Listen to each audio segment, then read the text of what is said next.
After hearing once again from Hong Kong, I want us to now move on to New Zealand. Let's take a look at some of the other services available to pet guardians in order to better care for their pets. And hopefully, this will provide us with some new insights.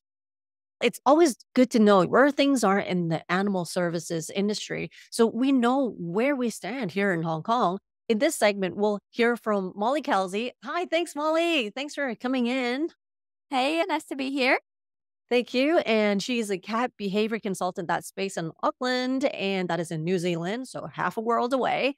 She works with cat owners to help them understand the cats and give them tools to forge strong relationships with their cats along the way. Let's jump right into it. So maybe let's start with an introduction to what's going on in New Zealand in terms of animal services. Can you provide like an overview of the animal services industry in New Zealand, in particularly any unique practices or approaches that's unique to your region? Yeah, as with everyone with the pandemic, we saw a big surge in virtual consultations, Mm. not just for veterinary, but also for behavior. So, like me, people doing dog training and people having enrichment activities online for their pets through video, Mm. which has been really cool to see because it's made education for pet owners a lot more accessible, I think. Mm. Now that people can do it from the comfort of their own homes and it's a lot more widely available, which is it's great. No, yeah, in Hong Kong is actually not that common yet. Even I Oh. tell some of my friends, I'm like, they actually have video consultations a long time ago. But here it's still, they don't really have a lot of platforms. Like sometimes it's just like a Zoom meeting with the vet, if Mm. that's available, but it's not that common here. So I guess you guys are a little bit ahead of us in terms of that, which makes it really great. Any other particular unique practices that you guys have there recently that you observed? I've definitely seen an uptick and a lot more enthusiasm for people working with dogs who have a lot of fear-based behaviors. So Mm. not unique to my work, but where I live in Auckland, we've got an amazing behavior center called Kiwi Vet Behavior, and Huh. they run a lot of classes for dogs that are reactive or fearful. It's been really heartwarming to see more people taking the time to help these dogs. It's Oh. been amazing to see, and it's been really good for their relationships with their dogs just to understand each other a lot better.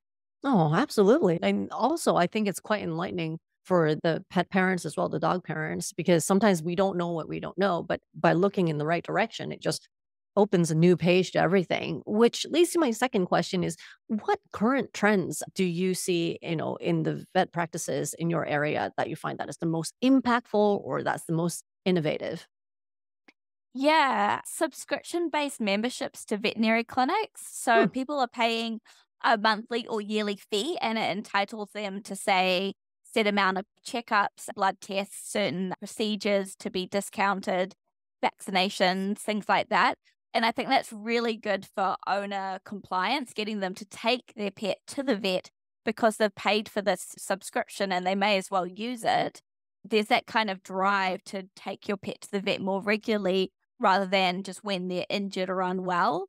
And I think that's working because I know a lot of people have signed up to it and are now taking their pets to the vets more frequently for preventative care, which Hmm. is really good to see for the health and longevity of our pets.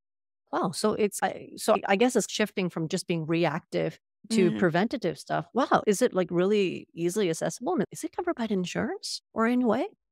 In I'm any not way? sure. I know that with pet insurance in general in New Zealand, it's mainly a if something goes wrong, we'll cover this. Mm. So I don't know how the membership would impact that, Mm. but it's definitely good for general health things from what I've seen. Hmm. I still think you'd need insurance for those bigger issues. Now, so you just mentioned about something very, very important is those subscription services. Now that's like the package itself, but how about the hardware? For example, resources, equipment, training.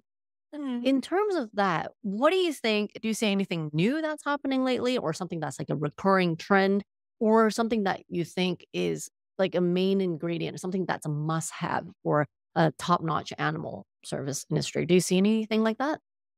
I find a lot of value in Basically, there's services where people come to people's houses while they're at work and just spend time with their pets. Oh, So, tell say me if you're more. working, yeah, so say if you're working a job where you leave your house at 7 a.m. in the morning and you might not get home because you have another job or you've got kids till 7 o'clock at night, someone will come into your house, spend time with your pet, take your dog for a walk, let your rabbits out to have a run around, and then they're taken care of. You've got peace of mind that your pet's needs are being met, and everyone's just a lot happier, and it also provides work for someone else. A lot of older people do it as retirees, which is really cool, and they get to spend time with animals. So it's a really nice kind of group effort that's beneficial for everyone.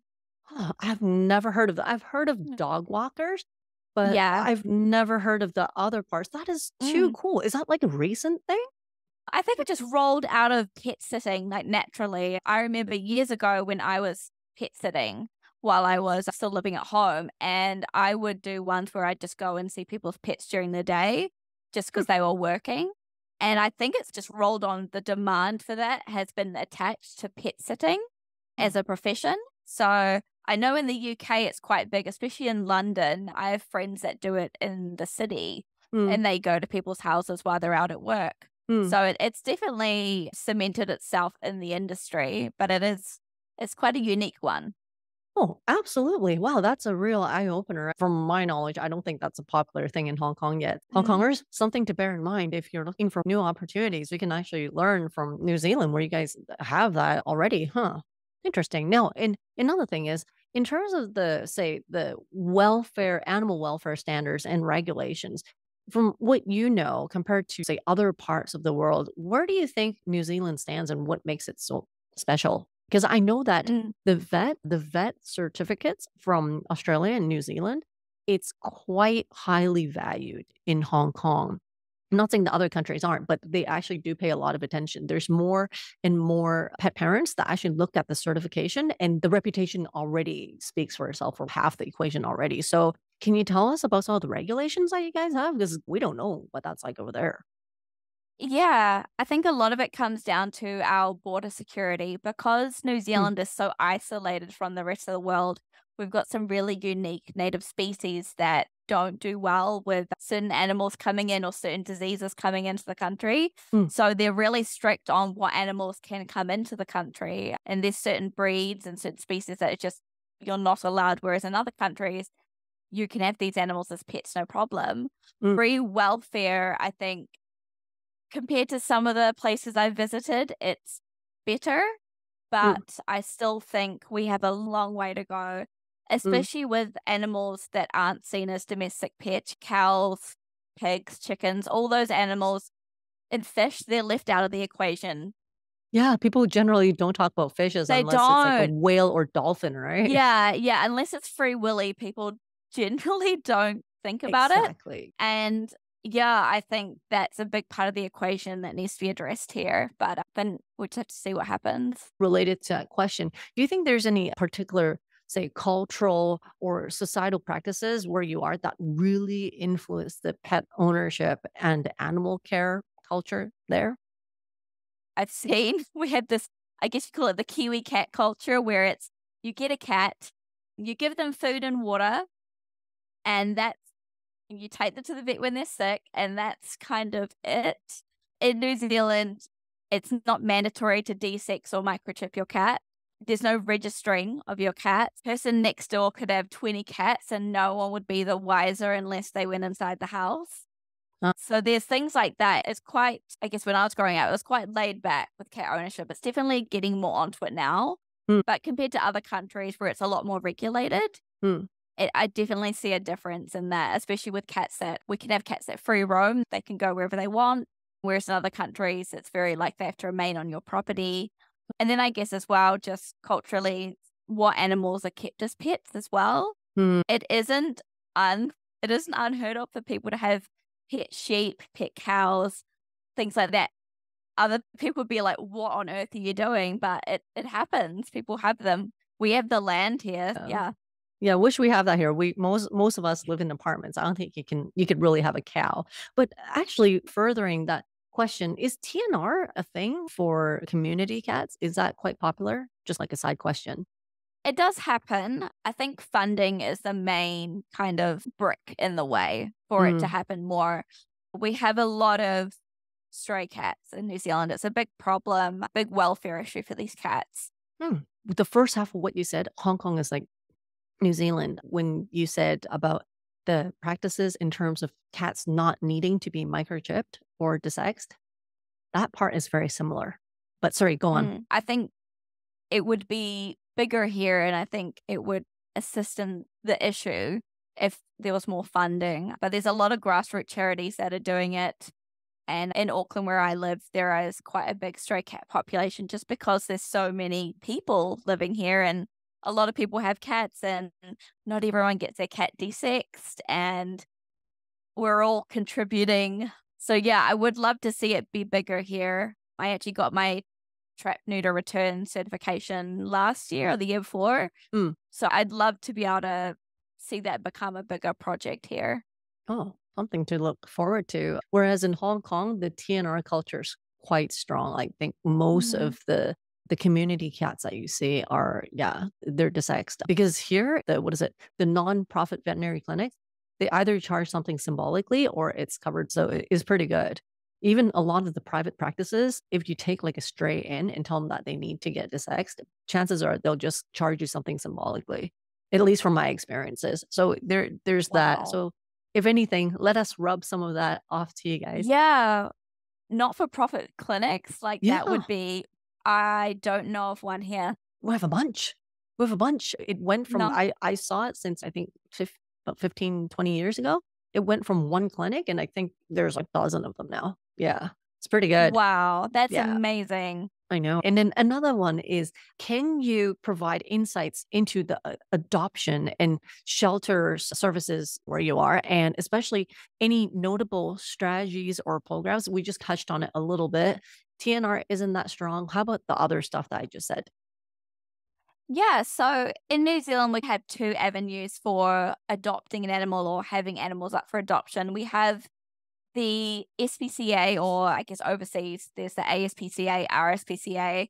So the one that has affiliations with the police for prosecuting cruelty cases. So those guys have animals up for adoption. And then you've got the grassroots ones run by people like you and me who run, and they often have adoption days, adoption drives. I remember during the pandemic, some of the newspapers were posting profiles of some of the animals available for adoption, like little bios in the newspaper. Oh, And that was so sweet. Oh my goodness. So I've seen a lot of uptick in using social media to find these animals homes, which has been really cool. And I know a lot of people are very like, I want this breed. That some people are very set on having a certain breed. right. And now because of the drive to have all these certain breeds, there's now breed-specific rehoming groups. They do I in the love- States too. They said there's a Yes. shelter for every breed. But yeah, so I love Chihuahuas. I think they're great. So there's a New Zealand Chihuahua rescue, and they take on Chihuahuas or Chihuahua crosses that need homes or need care. And their adoption things are so awesome. I see the little profiles come up on my newsfeed and I'm like, must resist. And That is too cool. yeah, so it's really nice to see social media being used for good in this respect. And a lot of people do fostering, which is really nice. We always need more fosterers, but yeah, that's another way for people who can't have a pet long term. They can Right. foster and help out the process. Oh, absolutely. And this leads to the last question I have. I know you probably have never been to Hong Kong before. Is that Not correct? yet. Not Right. yet. So without much knowledge about the Hong Kong environment, that said, are there any general practices or approaches from New Zealand that you think is basically universal? It's a good takeaway that's beneficial for improving animal services anywhere in this world. Something universal that you think you've learned from being where you are. Yeah, I definitely think getting kids educated and interested and passionate about animal welfare goes a long way. Yes. As someone who grew up around animals and loving animals as a kid, it's really helped me just do this work. And I think it would go a long way to helping future generations just appreciating how amazing animals are and how we can look after them. Yeah, I think that's very important. Start young, just like with anything, right? Maybe because I've always loved animals since I was a kid. And when I observe kids, they seem to be either quite neutral or generally quite susceptible to dealing with animals and stuff. It's as they grow up, things happen, they get scared, somebody scared them. So I always thought only if somebody can just put them on the right track when they were a kid, because Mm, it's almost quite natural to a lot of us. 'Cause for me, just as a really quick side note, because my mom is scared of dogs and animals in general. yeah. So if I pet anything, generally she'll be like, no, no, no, no, it's gonna bite you. But then it's only a projection of her fears. But thank God Mm, I resist and it worked. But I wish that there's like something that would have prevented it in my case. It's like, no, no, no, you don't have to tell her that. Let her decide. Right. yeah, So yeah. I Important. feel that if only if there's something like that. So anyway, that the time is up. Thank you so much, Molly. We're going to hear from another speaker. So everyone stay tuned. So we're going to hear from another different point of view. Thanks so much, Molly. Once again, I'll see you soon. Thank you. Thanks. See ya.